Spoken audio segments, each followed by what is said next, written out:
Oui, je vais parler de notre thème, mais aussi, quand Nina parlait du système, je me disais, oui, comment être dans le système tout en étant contre le système. C'est ça, c'est clair. Parce que oui, pour parler un tout petit peu du fait que j'ai été élu conseiller municipal et tout, je pense que c'est un tout petit peu la politique qui est venue vers moi, parce que moi, à aucun moment, je me suis sentie comme étant une personnalité politique ou comme étant impliquée comme dans la politique, parce que oui, pour moi, la manière dont on le fait peut ne pas me convenir d'une certaine manière. Donc du coup, quand tu fais tes actions et que les jeunes de ton quartier se regroupent et disent que oui, toi, on a besoin de toi, il faut que tu te laisses investir pour que tu puisses porter notre voix. Je pense que ça, c'était un honneur, c'est toujours un honneur. C'est pour ça que je me suis retrouvée dans les listes et que je me suis retrouvée élue par accident, je le dis. Mais aussi, je suis très contente du travail que je fais dedans, parce que j'essaie de montrer comment c'est important de prendre en compte certaines préoccupations. Et pour un petit exemple, au niveau de notre maire, j'ai dit au maire qu'il faut tout faire pour que les serviettes hygiéniques puissent être disponibles et gratuites pour les élèves. Et je pense que oui, si on y arrive, je serais très fière d'être cette conseillère municipale-là. Mais sinon, oui, je suis activiste aussi en 2.0, féministe, radicale, affirmée. Et oui, de toutes les fonctions que j'ai, je suis très contente, je peux être très fière, et plus fière quand on me dit féministe tout court.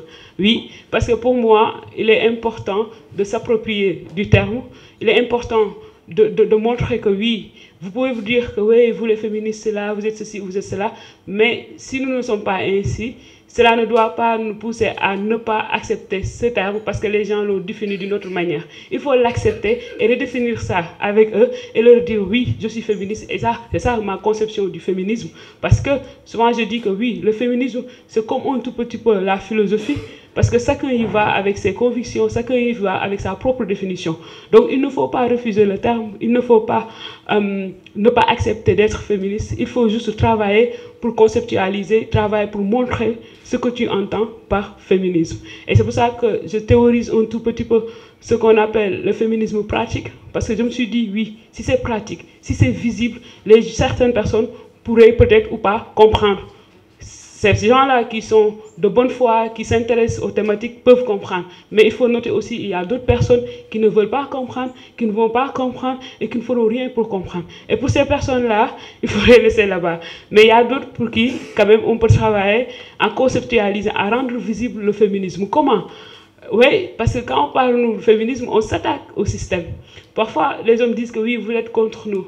Moi, je dis quand je suis contre l'homme, je ne parle pas de l'homme en tant qu'entité, en tant qu'individualité, mais je parle de l'homme en tant qu'entité, en tant qu'entité dans la place qu'il occupe dans un système patriarcal. Parce que l'homme qui a tous les privilèges, et l'homme d'une manière générale, de par la manière dont il est éduqué, de par les possibilités qu'il a, de la place qu'il occupe, de tous ces privilèges-là qui lui sont naturels, nous, quand on s'attaque au système, c'est de cela qu'on parle. Donc, mais pas à des hommes individuellement, oui, parce que oui, nous avons tous, ou pas, en tout cas, des hommes peut-être ou pas dans nos vies, en fait. Maintenant, pour venir dans le digital, moi, j'ai créé Waka TV. Waka TV, c'est une plateforme de production de contenu purement féministe. Parce que je suis journaliste, j'ai été formée et tout. Et la manière dont je regarde nos télévisions traditionnelles, la façon, la place que les femmes occupent dans ces télévisions-là ne me convenait pas et ne me convient toujours pas. Même si aussi, il y a beaucoup de travail que les femmes font. Par exemple, Nina, quand elle a été à la 2STV, elle s'est battue pour faire une émission Femmes africaines modernes, une très grande émission qui regroupait toutes les femmes, un peu partout au Sénégal, à travers l'Afrique, pour montrer ce que ces femmes-là faisaient. Et ça, aujourd'hui, nous n'avons plus cette émission, mais c'est une émission qui nous manque. Vous voyez? Et je ne vois pas aujourd'hui une émission plus importante que cette émission-là, mais malheureusement, les gens peuvent ne pas suivre parfois. Et donc, oui. Et donc, c'est pour cela que moi, j'ai créé Waka TV pour dire oui. Ah bon, au début, les gens me disaient que, ouais, si toi, là, tu es vraiment dans les nuages et tout ça, comment tu peux dire? Mais j'ai dit non, il faut pour moi créer une plateforme féministe qui fait des productions féministes, avec un angle de vue féministe. Et il y avait une amie qui me disait, ça ne sert à rien parce que les gens ne vont pas suivre. Et j'ai dit non, ce n'est pas ça qui est important. Il faut penser à la postérité. Parce que moi, je suis toujours frustrée de ne jamais voir une vidéo de Maya Maba. Maya Maba, je n'ai jamais vu sa vidéo. Je ne sais pas si vous avez la vidéo de Maya Maba, vraiment, il faut partager avec moi parce que, oui, et je me suis dit pourquoi? pourquoi toutes ces femmes-là sont effacées, bon, pas effacées pour dire effacées comme ça, mais pourquoi elles n'existent pas en termes de vidéos, en termes d'archives. Et pourtant, il y a des personnes plus anciennes qu'elles qui sont toujours là, qu'on peut voir à travers des vidéos YouTube ou des archives de la RTS. Mais pourquoi pas des personnes comme Mayamba? Pourquoi pas des personnes comme ces femmes-là qui se sont battues pour l'obtention de l'indépendance? Parce que les femmes au Sénégal, en Afrique d'une manière générale, se sont battues pour ça, mais on les a effacées comme ça. Quand on parle de l'obtention de l'indépendance, on entend la Gueye, des MSSR, des Senghor, oui, ils ont beaucoup fait. Mais il y a des femmes qui se sont battues et on m'a dit, quand De Gaulle s'adressait aux dirigeants pour leur dire, si vous voulez l'indépendance, prenez-la, il s'adressait aux femmes, parce que c'était à ces femmes-là qui se sont battues, qui ont organisé des associations. J'avais tout ça dans ma tête, mais malheureusement, je ne peux pas citer, c'est pour ça que je n'ai pas cité. Mais il faut chercher, vous allez voir qu'elles se sont battues. Mais toutes ces femmes-là n'existent plus comme ça, on les a effacées. Et c'est à partir de là que je me suis dit, oui, nous, ce qu'on va faire, c'est vraiment de visibiliser les femmes. C'est aujourd'hui de voir les femmes, ce qu'elles sont en train de faire des vidéos, d'aller partout où il y a des rencontres de ce genre, de les filmer et de les mettre sur YouTube. Pas pour avoir des vues ou des... C'est pas ça qui est important pour nous, mais c'est pouvoir rester des choses là pour la postérité. Pouvoir documenter ce que les Ken Bogoul font, ce que les autres font pour la postérité. Et c'est pour ça que je suis hyper très contente quand je vois les podcasts que je vais là faire. Les podcasts, les conversations, ça, vraiment, chaque jour, c'est énorme. Parce qu'elle fait des conversations avec ces femmes-là qui nous ont inspirés, qui nous inspirent toujours, et discutent avec elles. Et ce qui est important, c'est que moi, en tant que journaliste, quand je fais une interview de Fatou Sow, en tant que journaliste féministe, ce qui m'intéresse, c'est, oui, professeur, comment ça s'est passé, comment vous vous êtes regroupés, comment ceci, professeur, et ainsi de suite. Parce que moi, c'est l'aspect féminisme peut-être, c'est l'aspect engagement peut-être qui m'intéresse. Mais elle nous raconte une autre version de Fatou Sow. La version humaine, la personne qu'elle a été. Et pour moi, ça aussi, c'est hyper important. C'est pour ça que moi, je suis toujours séduite et j'aime énormément ce que vous faites. Et juste pour dire que oui, les initiatives, bientôt, je suis hyper contente de te voir ici, je te l'ai dit tantôt. Et oui, parce que cette campagne-là, sa présence sur les réseaux sociaux nous ont toujours inspirés et ça continue à nous inspirer. Et parfois, elle fait partie de ces féministes-là, quand on les voit, quand on les suit, on est fiers, on est content parce qu'on se dit oui, nous ne sommes pas seuls, oui, nous partageons ça avec elles, oui, un peu partout, que ce n'est pas simplement une affaire qui concerne le Sénégal uniquement. Et ainsi de suite, quand Kenti avec Raes, quand oui, Dalanda, oui, la série qu'on suit tous. Et oui, ce sont des séries qui nous permettent de poser la discussion au sein de la famille. Parce que parfois, quand tu parles, il y a la famille, ta mère et d'autres personnes qui ne peuvent pas comprendre. Mais quand c'est une série que les gens suivent, tu veux dire, wow, tu as vu ça, comment tu trouves ça? Est-ce que c'est normal? Et même ce matin, il y a une discussion par rapport à cette femme-là qui a été soufflée. Et à le coup de pied que les gens semblent oublier, et c'est hyper aussi important, hyper aussi violent. Et juste, ce qui est aussi dommage, c'est de voir comment les gens trouvent des moyens pour justifier cet acte de violence-là.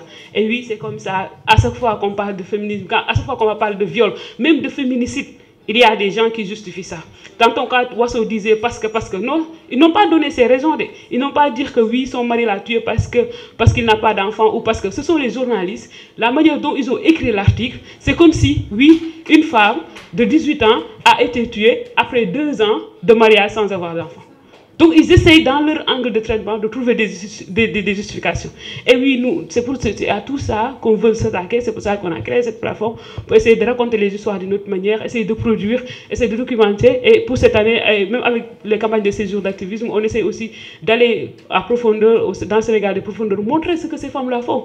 Parce que c'est à la suite même d'une caravane que nous avons fait avec Equipop et tout ça, nous sommes partis à l'intérieur du pays pour voir comment les femmes perçoivent les violences, qu'est-ce que le féminisme signifie pour elles et tout ça. Mais nous nous sommes rendus compte que ces femmes-là prennent beaucoup d'initiatives, que ces femmes-là sont parfois des survivantes de violences. Elles sont conscientes de ce fait. Elles essaient de trouver des moyens de résilience ou de se protéger. Mais ce n'est pas au même niveau que nous. C'est comme si elles étaient laissées en rade.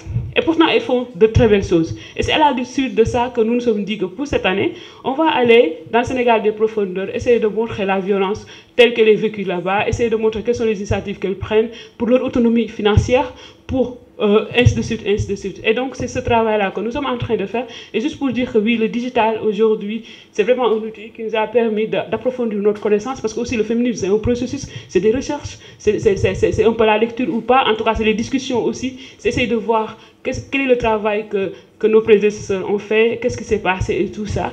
Et oui, je pense que c'est aussi la violence que nous subissons. Ça, on ne le dit pas, mais nous toutes, parfois, on est out, quoi. Parce que aussi, ces insultes-là, ces menaces-là, ça nous touche profondément, parce que nous sommes des êtres humains.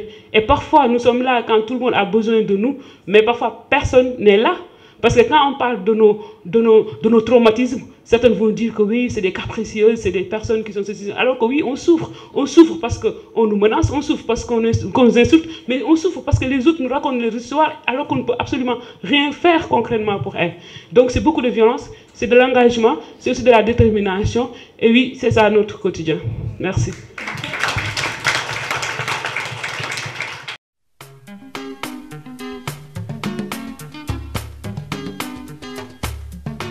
Waddle, waddle.